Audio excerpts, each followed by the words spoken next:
Hey guys, it's me, Terry of the Yarnjoy podcast. We had such a good time doing the Dash the Deer crochet along that I wanted to find another pattern that I thought would be fun for a fun project for all of us to work on together.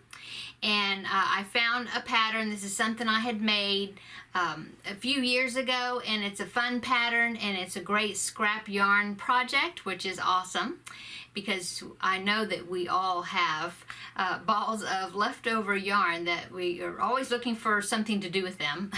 So I thought this would be a fun project. I asked some of the people over on our Facebook group what they thought of the project, and I had a really great positive response. That there was quite a few people that said, yes, I want to make this.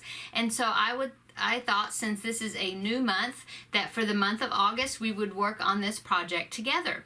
And this is called the Sunny Days Beach Bag.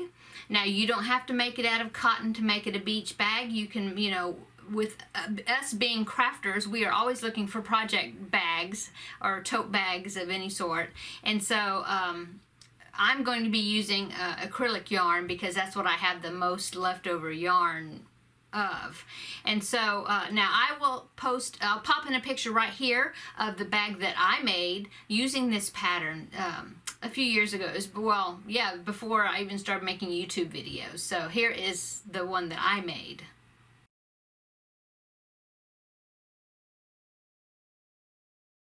Okay, so if you think that would be something fun to make, please join us and make it along with us.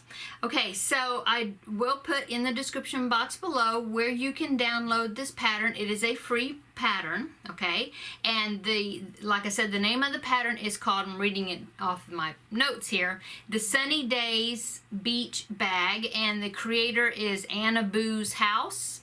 And like I said, I will put the link below where you can download your pattern, print it off, or just save it on your device, however you want to do it. Now, I do want to just a heads up that this pattern is written in UK terms, and so take note of that. She does have in that pattern, she has a little conversion chart where I believe is in that pattern where it'll tell you like the UK treble crochet is actually a double crochet for US terms. The double crochet is our single crochet, stuff like that. But I don't think it will be that big of a deal to convert the stitches, but just take note, because the very first thing you have to do is make the base for your bag, and it says to use double crochet stitches, and what we're actually doing is single crochet.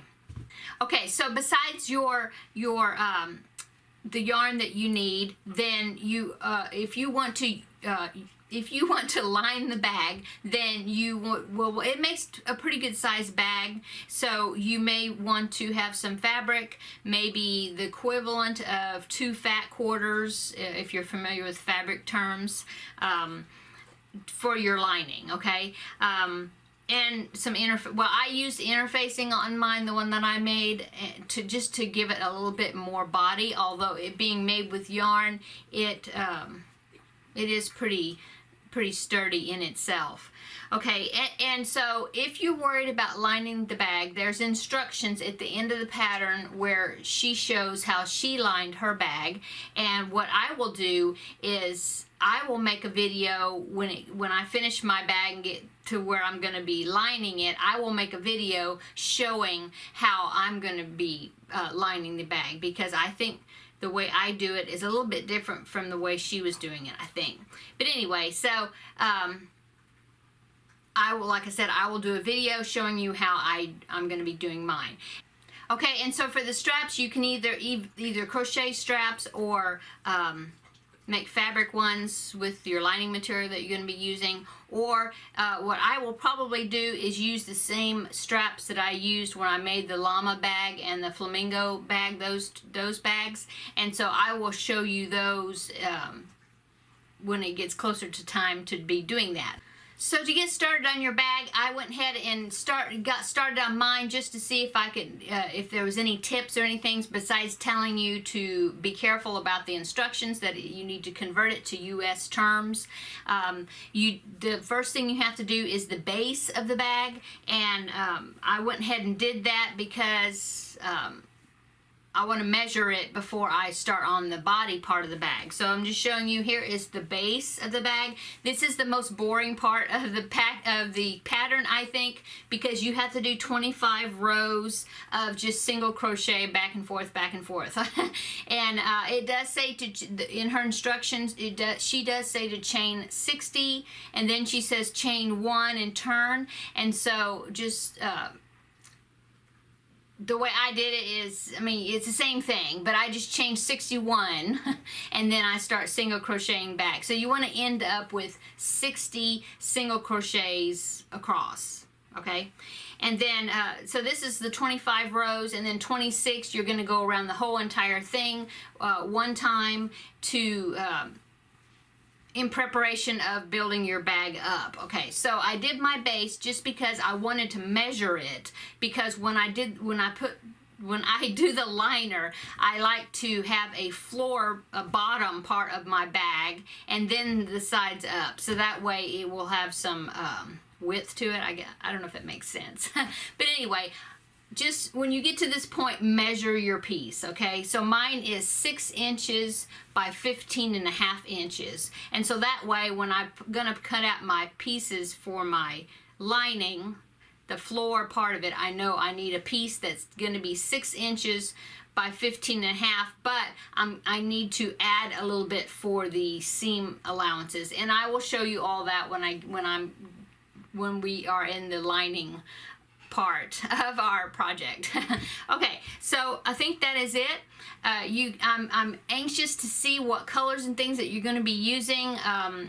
If you saw in the pattern, there's like 3 sections of a zigzag type design, and so I mean you can make them all the same. You can make, I think there are 5 rows of zigzags for each one, so you can make each zigzag the same 5 colors repeated, or you can do it totally random, or then even the rows that are in between those zigzag sections, you can do the same color. You know, you can color coordinate or totally random, whatever you feel like doing. So I'm anxious to see everybody's progress on their bags. Go over to the Facebook group and be posting, once you get started, you can post pictures of the yarn that you picked out before you start the project. Oh, and I did use a G hook 4mm, which is what the pattern calls for, okay? But like I said, be posting pictures over on the Facebook group, and as we are getting bags completed, or when we get completed pictures posted, I will ask people's permission, of course, but I thought it would be fun to post some of the other viewers' bags, not just mine, on some of my videos, and just to show how everybody's doing on them. And of course, if you're not on Facebook, you can always email me a picture that I can include also, or at least for me to see. And my email address, of course, is in the description box below, as always. Okay, let's see, I think that is it. So I'm real excited, guys. I think I'll make a weekly video like I did with the reindeer, just to show my progress on it. And if there is anything I run into in the pattern that I think maybe I need to point out, but I don't think I will. I think it's going to be a pretty easy make. So I think that's it. So everybody, let's get hooking on these projects, and I can't wait to see what yours are going to be looking like. Okay, guys, have a nice rest of your day, and we will see you later on in the week for another Yarnjoy podcast episode. Talk to you later, guys. Bye.